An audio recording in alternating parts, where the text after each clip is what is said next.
What made you take this role?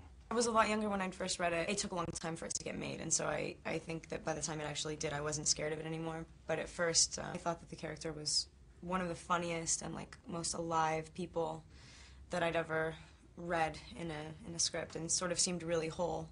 And then at the same time was the most broken, sort of like detached and almost gone, like almost dead inside. Kind of like transformed yourself into this girl because you were the kind of the research you were doing, and I guess the practicing. You had bruises and so on and so forth. How intense did you go as far as getting into character for this? Well, I mean, I grew up in the Valley and like am very privileged, so I felt like as much as the script was written so well, I came to find that basically everything that I found out outside of the script was necessary for me to think that we were doing the right thing, but at the same time it was just basically verifying, like it was just like, yes, this is all very real, and it's like, okay, cool. I don't need to make Mallory's story like everybody else's or anything, or like somebody else's. And but I did do like a lot of pole dancing lessons and found that it actually like really bruises the hell out of you. I didn't wash my hair for a while. Stuff like that.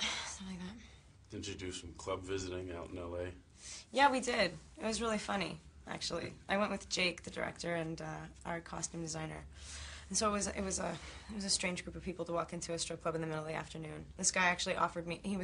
I don't know. I think he thought that these were like either really messed up parents of mine or like my pimps or something, because he was like, you know, come back later if you want a job and come through the back door because I can tell you're underage. And I was like, oh my God, this is all like way too easy. That's one thing that you find fast, is that it's just so easy, and that's like I mean, it's like addictive almost. We haven't started yet.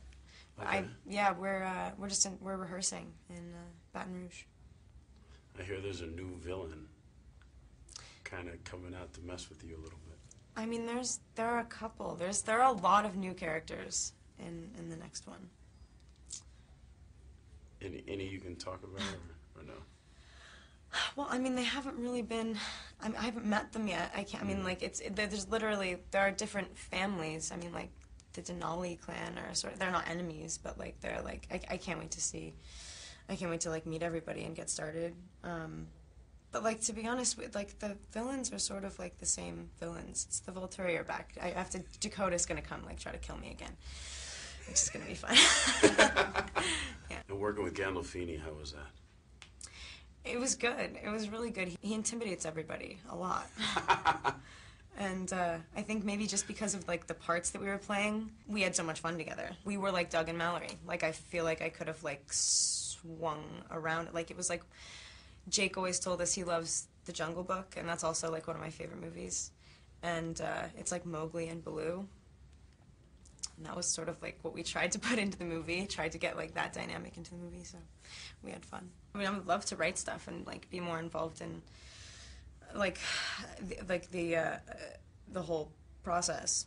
But like the more you work with really good people, the more you realize at this age that you should totally wait and get better and smarter. I'm really happy to be able to share this whole thing with so many people, which Twilight has given me the opportunity to do, because a lot of times, you know, you put everything you have into something and it goes nowhere, and that sucks.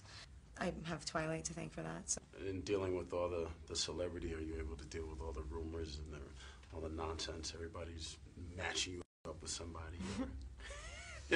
Yeah, it's fun. And like, it is sort of ridiculous to know that, like, I mean, I have friends that I don't talk to for a while, and they call and ask ridiculous questions sometimes. Or like, you'll have your dad say like, what were you doing last night? It's like, nothing. I wasn't anywhere. He's like, yes, you were. I saw you went out last night. It's like, no, I didn't. So that's a trip, but you know.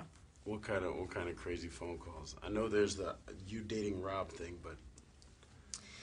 Well, I had my grandparents call my mom when the people thought I was pregnant for a while. I don't really know why, but yeah, my grandparents called and they were like, "Oh my God, Kristen!" Like, they believed it. They absolutely believed it, and my mom instantly was just like, "Are you kidding? Like, you guys, it's not. You have to stop reading, you know, magazines in the grocery store."